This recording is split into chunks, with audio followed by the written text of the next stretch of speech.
வணக்கம் நண்பர்களே. ட்ரம்ப் சமீபத்தில் ஃபைனான்ஷியல் டைம்ஸ் என்ற பத்திரிகைக்கு ரொம்ப பிரபலமான பத்திரிகை, அதுக்கு ஒரு பேட்டி கொடுத்துருந்தாரு. அதாவது அவர் நியூஸ் மாதிரி சொல்லியிருந்தார். பேட்டினா அவருக்கு இருக்கிற ஈகோக்கு யாரும் பேட்டிலாம் கொடுக்க மாட்டார். அவர் நியூஸ் மாதிரி சொல்லியிருந்தார். அதை ஃபைனான்ஷியல் டைம்ஸ் எடுத்து போட்டிருந்தாங்க.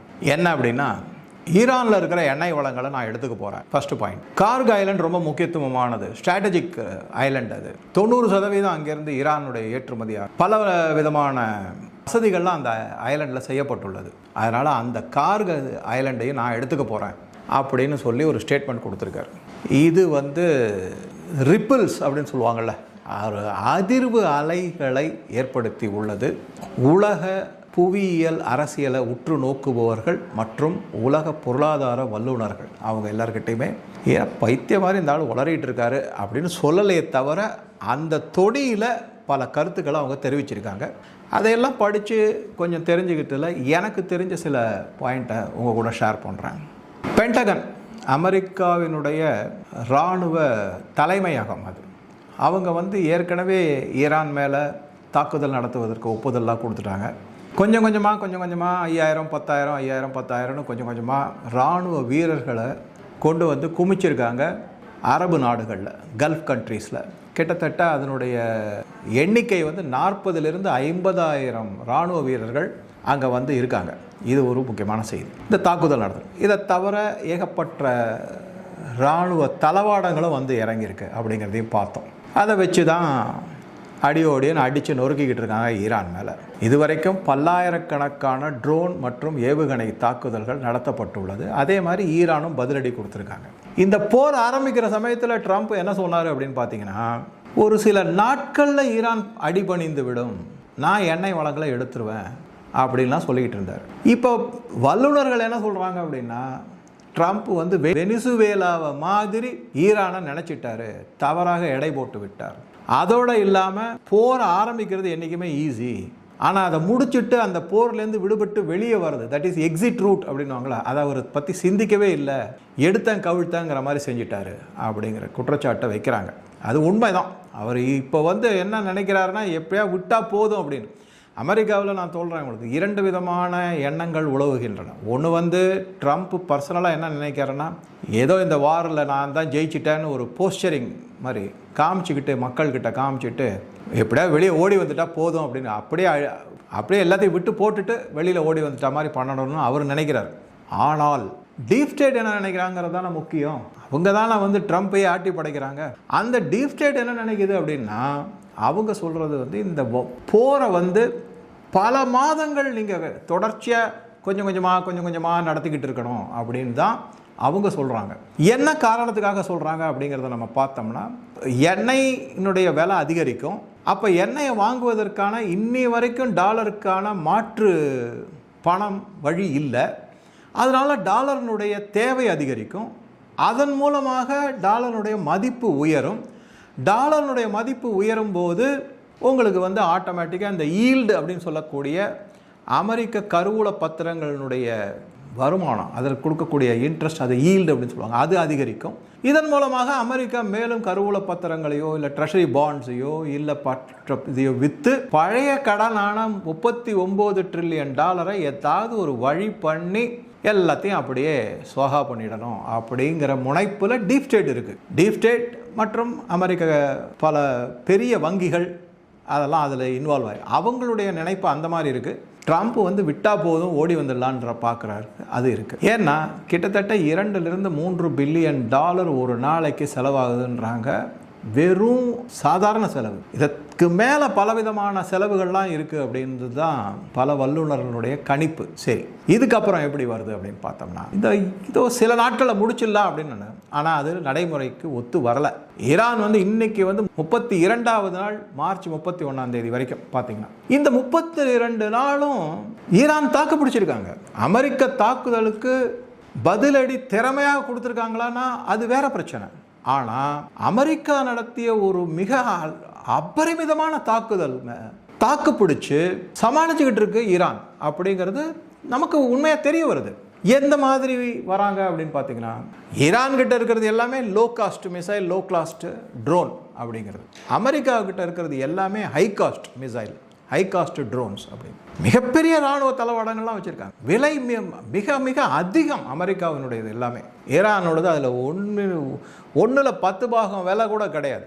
ஆனால் என்ன சொல்கிறாங்க அப்படின்னா, எப்படி நம்ம பார்க்குறோன்னா துல்லியமான தாக்குதல்கள்லாம் நடத்துகிறாங்க. பேரழிவை விளைவிக்கக்கூடிய வெடிபொருள்களை தாங்கி செல்லக்கூடிய சாதாரண ட்ரோன்ஸ் ஈரான் வச்சு இயக்குறாங்க. அதே மாதிரி ஏவுகணைகளை வச்சு இயக்குறாங்க. தாக்குதல்கள் எங்கெங்கெல்லாம் நடக்குதோ அங்கே அழிவு பெரிய அளவில் நடக்குது. அப்போன்னா என்ன அர்த்தம் அப்படின்னா, அமெரிக்கா இவ்வளோ பெரிய வல்லரசாக இருந்தும் ஈரான் ஒரு சின்ன குட்டி நாடு, ஒரு சாதாரண இராணுவ பலம் இருக்கக்கூடிய நாடு, அமெரிக்காவுக்கு மேட்ச் பண்ணுறாங்க அப்படிங்கிறது தான் இதுலேருந்து நமக்கு தெரிய வருது. இப்போ இந்த கார்க் ஐலண்டை எடுக்க போகிறாரு அப்படின்னும் போது எல்லாரும் என்ன சொல்கிறாங்கன்னா, கார்க் ஐலண்டில் இப்போ அதுக்காக தனியாக பென்டகன் அமெரிக்க இராணுவ தலைமை செயலகத்தில் ஒரு ரெசல்யூஷன், ஒரு பர்மிஷன் மாதிரி கொடுத்துருக்காங்க. USS ட்ரிபோலி அப்படிங்கிற போர்க்கப்பல், அதில் 3500 அமெரிக்க வீரர்கள், மரீன்ஸ்னு சொல்லுவாங்க. அந்த மரீன்ஸ்னு சொன்னீங்கன்னா அவங்களுக்கு பலவிதமான பயிற்சி இருக்கும். ரொம்ப தயாரான மிக மிக திறமையாக செயல்படக்கூடிய இராணுவ வீரர்கள் அவங்க. இந்த USS ட்ரிபோலியில் வான்வழி தாக்குதல், கடல் வழி தாக்குதல், தரை வழி தாக்குதல் எல்லாத்துக்கும், அது தவிர ஆம்பிபயஸ்ன்னு சொல்லக்கூடிய நீர் மற்றும் நிலம், அதன் மூலமாக தாக்குதல் செய்யக்கூடிய பலவிதமான உபகரணங்கள், போட்டு, அது மாதிரி வண்டிகள் எல்லாமே இருக்குது அவங்கக்கிட்ட. அது ஒரு முழுமையான படை அப்படிங்கிற மாதிரி பார்க்கலாம் நாம், அமெரிக்க படை. இப்போ அதை இந்த கார்க் ஐலண்டில் கொண்டு போய் தாக்குதலுக்கு ரெடியாக நடத்துறதுக்கு பென்டகன் இராணுவ தலைமையகம் அமெரிக்காவினுடையது பர்மிஷனை கொடுத்துருக்காங்க. அதன்படி இந்த USS ட்ரிபோலி கொஞ்சம் கொஞ்சமாக நகர்ந்து வந்துக்கிட்டு இருக்கு கார்க் ஐலண்டை நோக்கி. இது முக்கியமானது. இப்போ இதில் என்ன ஆக போகுது அப்படின்னா, உலகளவில் பொருளாதார இடம். இப்போ கார்க் ஐலண்டை தாக்குனாங்கன்னு வச்சு 90% ஈரானுடைய பொருளாதாரம் படுவீழ்ச்சி அடையும். அதாவது வீழ்ச்சின்னு நம்ம அது அவ்வளோதான், க்ளோஸ், முடிஞ்சு போயிடும் அப்படின்னு சொல்லலாம். நம்ம அதை மீட்டு எடுக்கிறதுக்கெலாம் பல 10 ஆண்டுகள்லாம் ஆகும். அது மீட்டு வருமா வராதானே தெரியாது. அது ஒரு முக்கியமான பாயிண்ட். அடுத்ததாக நம்ம எதை பார்க்கலாம் அப்படின்னு பார்த்தீங்கன்னாக்கா, இதனால் ஈரான் சும்மா இருக்காது. அவங்க அமெரிக்காவை ஒன்றும் நேரடியாக தாக்க போகிறது கிடையாது. ஆனால் அமெரிக்காவுக்கு உதவி செஞ்சாங்கன்னு சொல்லிட்டு கல்ஃப் கோஆர்டினேஷன் கண்ட்ரிஸை தாக்குவாங்க. ஏற்கனவே ஈரான் என்ன அறிவிப்பு செய்திருக்கு அப்படின்னா, நாங்கள் எண்ணெய் சார்ந்த இடங்களை மட்டும் இல்லை, இந்த போரில் கல்ஃப் கோஆர்டினேஷன் கண்ட்ரீஸில் இருக்கக்கூடிய அனைத்து விதமான உள்கட்டமைப்பு இன்ஃப்ராஸ்ட்ரக்சர் அப்படின்னு. அது என்ன மாதிரி இன்ஃப்ராஸ்ட்ரக்சர்னா, நான் முன்னாடியே சொல்லிட்டேன். ஆல்ரெடி UAEயிலிருந்து போடப்பட்டுள்ள கேபிள்ஸ் அதையெல்லாம் அட்டாக் பண்ணுறதுக்கு, அதை தாக்குதல் நடத்துறதுக்கு, அதை அழித்து ஒழிப்பதற்கு ஈரான் முடிவு செஞ்சுட்டாங்க. First point. அதை தவிர என்ன பண்ணுவாங்கன்னா, துபாயிலையும் பஹ்ரைன்லையும் இருக்கக்கூடிய மிக மிக முக்கியமான 2 அலுமினியம் ஃபேக்ட்ரியை, உற்பத்தி சாலைகளை சிவியராக தாக்கியிருக்காங்க. அதை பற்றின நிறைய டீட்டெயில்ஸ். கிட்டத்தட்ட உலகத்தினுடைய தேவையில் 8% அலுமினியம் இந்த 2 இடத்துலேருந்து வருது. அது அப்படியே மிகப்பெரிய பாதிப்புக்கு உள்ளாயிருக்கு. இப்போ அதை திருப்பி மீட்டு எடுக்கணும்னா 5 வருஷம் ஆகும் அப்படிங்கிறாங்க. அந்த தாக்குதல் இன்ஃப்ராஸ்ட்ரக்சர். அடுத்ததாக பவர் பிளான்ட்டை தாக்குதல் செய்வான்னு சொல்லியிருக்காங்க. இதுக்கு குவைத் சொல்லியிருக்கு, பவர் பிளான்ட்டு, வாட்டர் ஃபெசிலிட்டிஸு, தண்ணீர் வசதிகள் நிறைந்த இடங்கள், அதன் மேலே தாக்குதல் நடத்துங்க, அதனால் ஜாக்கிரதையாக இருக்கணும். இப்போ குவைத்தில் அந்த பவர் பிளான்ட்டை மெயின்டெனன்ஸ் பண்ணிக்கிட்டு இருந்த ஒரு இந்தியர் இறந்து போயிருக்காரு தாக்குதலில். குவைத்தில் பவர் பிளான்ட் மேலே தாக்குதல் நடத்தியிருக்கு ஈரான். இந்த மாதிரி ஈரானுடைய ஏஏ அகமடியன் அப்படிங்கிறவர், அவர் என்ன சொல்கிறாரு அப்படின்னா, நாங்கள் 2, 3, 10 வருடங்களாக, அதாவது 1980 ஈரான் ஈராக் வார் நடந்தது, 88 வரைக்கும் அது நீடித்தது. அது ஒரு முடிவுக்கு வந்துச்சு. அப்போ அங்கேருந்து தொடங்கி அப்போ இந்த கார்க் ஐலண்டு தாக்கப்பட்டது. அப்போயே ஈரான் சுதாரிச்சுக்கிட்டு பல விதமான ஃபெசிலிட்டிஸை செஞ்சுருக்காங்க. இதில் எந்தெந்த மாதிரி ஃபெசிலிட்டி, அப்போ அதுக்கு தான் அவர் சொல்கிறார், நாங்கள் பல 10 ஆண்டுகளாக, 20, 30 ஆண்டுகளாக நாங்கள் இதுக்கு தயார்படுத்திக்கிட்டு வரோம். அமெரிக்கன்ஸு எந்தெந்த இடத்துலலாம் இறங்கக்கூடும், அதாவது இந்த டெசிக்னேட்டட் பாயிண்ட்ஸ் ஆஃப் லேண்டிங் அப்படின்னு போட்டிருக்கு. அதில் அந்த மாதிரி இடத்துல வரும்போது அதை எப்படி நாங்கள் எதிர்கொள்ளணும், அவங்கள எப்படி திருப்பி தாக்கணுங்கிறதுக்கான எல்லா விதமான திட்டங்களையும் நாங்கள் வகுத்து வச்சுருக்கோம் அப்படிங்கிறவர் சொல்லியிருக்காரு. இதை தவிரங்க மிக மிக முக்கியமானது என்ன அப்படின்னா, நேரடியாகவே சொல்லியிருக்காங்க. அதாவது அமெரிக்காவினுடைய த டெஹரான் டைம்ஸ் அப்படிங்கிற பத்திரிகையிலலாம் வெல்கம் டு த ஹெல் அப்படின்னு சொல்லி போட்டிருக்கு. எந்த ஒளிவு மறைவும் கிடையாது, திரைமறைவில் பேச்சுவார்த்தை மாதிரி நடத்தியதோ இல்லை ஒரு ரகசியமான சொல்லாடல் கிரிப்டோ லாங்குவேஜில் சொல்கிறதோ அப்படிலாம் கிடையவே கிடையாது. நேரடியாக டெஹரான் டைம்ஸில் சொல்லியிருக்காங்க, வெல்கம் டு த ஹெல் அப்படின்னு. இதைத்தான் என்ன சொல்கிறாங்கன்னா, let the American come close, கிட்ட வாங்க அப்படிங்கிற மாதிரி சொல்லி.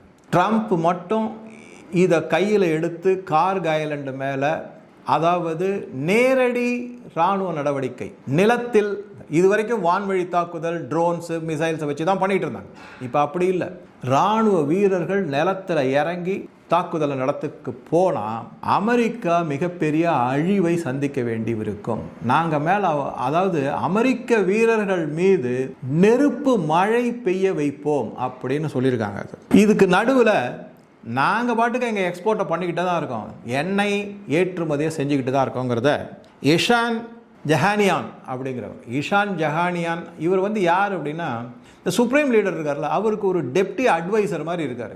இவர் வந்து டஸ்னீம்னு ஒரு ஈரானிய பத்திரிகை, அது வந்து அஃபிஷியல் பத்திரிகை, டெலிவிஷன் ஊடகங்கள் எல்லாமே இருக்கிறதுல, அதுக்கு அளித்த பேட்டியில் சொல்லியிருக்காரு, நாங்கள் பாட்டுக்கு எங்கள் வேலையை பார்த்துக்கிட்டு தான் இருக்கோம், யார் வேணால் என்ன வேணால் சாங்ஷன் போடட்டுமே அப்படிங்கிற. என்னன்னா இதெல்லாம் வந்து சைக்கோ வார் அப்படின்னு சொல்லுவாங்க, அதுவும் இருக்கலாம் ஒரு வேளை. இது ஒரு பக்கம் இருக்குது. உங்களுக்கு எல்லா விதமான இன்ஃப்ராஸ்ட்ரக்சரையும் ஈரான் மற்ற அரபு நாடுகள் மீது தாக்குதல் நடத்தி அழிப்போம் அப்படின்னு சொல்லுறதுனால என்ன ஆகும், எண்ணெய் விலை தாறுமாறாக எகிரிடும். இப்போ வந்து இன்னைக்கு பார்த்தேன் நான், $105 $107 ஊசலாடிக்கிட்டு இருக்கு பிரெண்ட் க்ரூடு ஒரு பேரல். இது சடுதியில் $150 $200 $250 கூட போயிடும். 250, சரி இது வெறும் விலை மட்டும் $200 per பேரல் போயிடுச்சுன்னா அப்படின்னு பார்த்தா மட்டும் போராது நம்ம. ஏன்னா அந்த அந்த எண்ணெய் வளங்கள் மற்றும் எரிவாயு வளங்கள் அழிக்கப்பட்டால் அங்கேருந்து அதை எடுக்கவே முடியாது. நீங்கள் இந்த எண்ணெய் கிணறுகள்லாம் அழிஞ்சு போச்சுன்னா அதை திருப்பி மீட்டெடுப்பதற்கு குறைந்தபட்சம் 5 to 10 வருடம் ஆகுன்றது தான் எல்லாருமே சொல்கிறாங்க. அப்போ 10 வருடம் வரைக்கும் எண்ணெயே இல்லாமல் எப்படி வாழ முடியும்? ஏன்னா நம்ம அதுக்கு பழகிட்டோம். அதுதான் இப்போ மிகப்பெரிய சவாலாக இருக்குது நமக்கு முன்னாடி. இதைத்தான் என்ன சொல்கிறாங்க அப்படின்னா, 1929 த கிரேட் டிப்ரெஷன் ஒன்று வந்தது, அதை விட கொடுமையானது இப்போ ட்ரம்ப் முன்னெடுத்து செய்யக்கூடிய நடவடிக்கைகள் மூலமாக வரக்கூடிய பேராபத்து மற்றும் பேரழிவு அப்படின்னு பல பொருளாதார வல்லுநர்கள்லாம் குறிப்பாக சொல்லியிருக்காங்க. இது வந்து ட்ரம்ப் செய்யக்கூடிய முட்டாள்தனம் அப்படின்னு. அதுக்கு தான் என்ன பண்ணியிருக்காங்கன்னா, நான் சொன்ன மாதிரி ஈரான் வந்து பலவிதமான தயார் நிலையில் நடவடிக்கைகள்லாம் எடுத்து தயாரில் ரெடியாக உட்காந்துக்கிட்டு இருக்காங்க. கம் க்ளோஸ், அப்போ தான் உங்களுக்கு தெரியும் ஈரானுடைய இதுன்னு. இந்த மாதிரிலாம் அழிவுகள்லாம் ஏற்பட்டுச்சுன்னா உலகத்தில் எந்த பல நாடுகள் இருக்குது, இந்த ஈரான் இஸ்ரேல் மற்றும் அமெரிக்காவினுடைய போரில் எந்த விதமான ஈடுபாடுமே கிடையாது. அவங்க எல்லாம் இப்போ அஃபெக்ட் ஆக போகிறாங்க அப்படிங்கிறதான் முக்கியம். கடைசியாக என்ன சொல்கிறாங்கன்னா, come to the hell, go back in the coffin அப்படிங்கிற மாதிரி சொல்லப்பட்டிருக்கு. நாங்கள் வந்து இனிமே கன்வென்ஷனல் வார் அப்படிங்கிறது, சாதாரணமாக ஒரு அறம் சார்ந்த வழியிலான போரை நடத்த போவது கிடையாது. we will do what is called asymmetric war அப்படின்னு ஈரானுடைய தலைமை சொல்லியிருக்காங்க. இது வந்து என்ன அப்படின்னா, எப்படி வேணால் நீங்கள் போர் தாக்குதல் நடத்தலாம், எந்த இடத்த வேணால் தாக்குதல் நடத்தலாம். அப்போ என்ன ஆகும் அப்படின்னா, இராணுவ இலக்குகள் மட்டுமல்லாமல் சிவிலியன் இலக்குகள், பொதுமக்கள் மீதும் தாக்குதல் நடத்தலாம். ஹாஸ்பிட்டல், ஸ்கூலு, இந்த மாதிரி பல இடங்கள்லாம் தாக்குதலுக்கு உள்ளாக்கப்பட்டால் நிலைமை என்ன ஆகும் அப்படின்னு கொஞ்சம் யோசிச்சு பார்த்தோம்னா அப்படியே கதி கலங்குது. ஆனால் ட்ரம்ப் பைத்தியக்காரத்தனமாக பண்ணிகிட்டு இருக்கு. இந்த இடத்துல நான் ஒரே ஒரு விஷயத்தை மட்டும் கடைசியாக உங்கள் கூட ஷேர் பண்ணேன். இது வரைக்கும் நான் பல வீடியோக்களில் அமெரிக்காவை ஒரு மாதிரி கண்டனம் தெரிவித்து தான் சொல்லிக்கிட்டு இருக்கேன் அப்படின்னு பல பேருக்கு தோணுது. அந்த மாதிரி கிடையாது. நான் நல்லா திருப்பவும் நான் சொல்கிறேன், அந்த மாதிரி கிடையாது. எனக்கு ஈரானும் ஒன்று தான், அமெரிக்காவும் ஒன்று தான். ஈரானில் நடக்கக்கூடிய பல அட்டூழியங்கள் அது நமக்கு தேவையில்லாது. என்னை பொறுத்த வரைக்கும் என்னென்னா, ஈரான் வந்து இந்தியாவுக்கு நட்பு நாடாக இருக்குது. நமக்கு என்ன கொடுக்குறாங்க, நம்ம நாட்டு மக்களுக்கு எது நல்லதோ அதை நடத்திக்கிட்டு இருக்கோம், போயிட்டுருக்கோம். அவங்க அங்கே வந்து நம்மளுக்கு துறைமுகத்தை, சபஹார் துறைமுகத்தை கொடுத்துருக்காங்க, அங்கேருந்து வழித்தடத்தை கொடுத்துருக்காங்க, சென்ட்ரல் ஏஷியன் கண்ட்ரீஸுக்கு போகிறதுக்கு, ஆப்கானிஸ்தானுக்கு போகிறதுக்கு, அந்த மாதிரி உதவிகள் செய்கிறாங்க. அது ஒரு பக்கம். அதே மாதிரி அமெரிக்காவும் பல விதத்தில் நமக்கு இந்தியாவிற்கு உதவிகரமாக இருக்குது, இல்லைன்னு நான் சொல்ல மாட்டேன். என்னுடைய முக்கியமான பாயிண்ட் இதில் என்ன அப்படின்னா, ஈரானில் வந்து அடக்கி வைக்க வேண்டியது அவசியம். ஏன் அப்படின்னா, இந்த போரில் மட்டும் ஈரான் அவங்க தோத்து போவாங்க, அது வேற விஷயம். அழிவுகள் ஏற்படும், அது வேற விஷயம். ஆனால் என்னுடைய முக்கியமான பார்வை என்ன அப்படின்னா, அமெரிக்கா பாதியில் விட்டுட்டு ஓடி போயிட்டாங்கன்னு வச்சுக்கோங்க, அது ஈரானுக்கு கொடுக்கக்கூடிய வெற்றி. அப்போ ஈரான் இன்னும் என்ன பண்ணலாம் அப்படின்னு யோசிச்சு பாருங்க. எக்ஸ்டார்ஷன் மணி மாதிரி ஆயிடும் அந்த ஸ்ட்ரெய்ட் ஹார்மோஸை கடந்து வருவதற்கு. அதற்கு எனக்கு உடன்பாடு கிடையாது. உலக நாடுகள் எல்லாம் யாரையாவது தலைமையாக வச்சு, யாரையாவதுனா நீங்கள் புரிஞ்சுக்கோங்க யாரை தலைமையாக வைக்க முடியும்னு. இந்த மாதிரி தகாத செயல்கள்லேருந்து உலகத்தையே காப்பாற்றணும். உலக வர்த்தகம் இப்போ சைனா சவுத் சைனா சீல அப்படி தான் பண்ணிகிட்டு இருக்கு. எல்லா இடமும் என்னோடது, அந்த சவுத் சைனா சீ முழுமையுமே என்னோடது, மற்ற நாடுகளுக்கு எதுவுமே கிடையாதுன்னு. இப்போ வந்து ஈரான் இந்த மாதிரி அமெரிக்கா விட்டுட்டு ஓடி போயிடுச்சுன்னா ஈரான் அதை கையில் எடுக்கிறதுக்கான சாத்தியக்கூறு மிக மிக அதிகம். செயின்ட் ஹார்மோஸில் என்ன பண்ணுவாங்க அப்படின்னா, இந்த வழியாக எந்த கப்பல் போனாலும் சரி கப்பம் கட்டுங்க அப்படின்னு. இப்போ ஏற்கனவே சில வதந்திகள்லாம் உலவிக்கிட்டு இருக்கு. இந்தியா ஒன்றும் கப்பல் அப்படியே கொண்டு வந்துடல, ஈரானுக்கு வந்து இந்த ப்ரொடெக்ஷன் மணின்னு சொல்லக்கூடிய ஒரு, அதாவது அது வந்து எப்படி சொல்லுவாங்கன்னா, இந்த ரவுடிஸ்லாம் உன் கடையை அடித்து உடச்சிருவேன், அதுக்கு பதிலாக எனக்கு பணம் கொடுக்கணும், அந்த மாதிரி பணம் கொடுத்து தான் இந்தியா எண்ணெய் கப்பல்களை தருவிச்சிட்டு இருக்காங்க. அது தவறு, அது வெறும் வதந்தி. நம்ம வந்து ஈரானுக்கு உணவுப் பொருட்கள் போன்ற பல பொருட்களை கொடுத்து உதவி செய்கிறோங்கிறது தான் உண்மை. தயவு செஞ்சு அதை புரிஞ்சுக்கோங்க, இந்த வதந்திகளை நம்பாதீங்க. ஆனால் அந்த மாதிரி ஒரு கட்ட பஞ்சாயத்து செஞ்சு எக்ஸ்டார்ஷன் மணி, நீங்கள் கப்பல் எந்த பாதிப்பும் ஏற்படாமல் ஸ்ட்ரெய்ட் ஹார்மோஸை கடந்து போகணும்னா ஈரானுக்கு கப்பம் கட்டுங்க அப்படிங்கிற நிலைமை வரும். அதையெல்லாம் தவிர்க்கப்பட வேண்டும். ஆனால் அதுக்காக ட்ரம்ப் செய்கிறது கரெக்டாக தவறு தான். சரி, ட்ரம்ப்பை விட்டுட்டு வேறு யாரை சப்போர்ட் பண்ணுறது அப்படின்னு பார்த்தோம்னா அதில் பல சிக்கல்கள் இருக்குது. அதை இன்னொரு வீடியோவில் பார்க்கலாம் நம்ம. ஸோ உங்கள் கருத்துக்களை பதிவிடவும். நன்றி, வணக்கம்.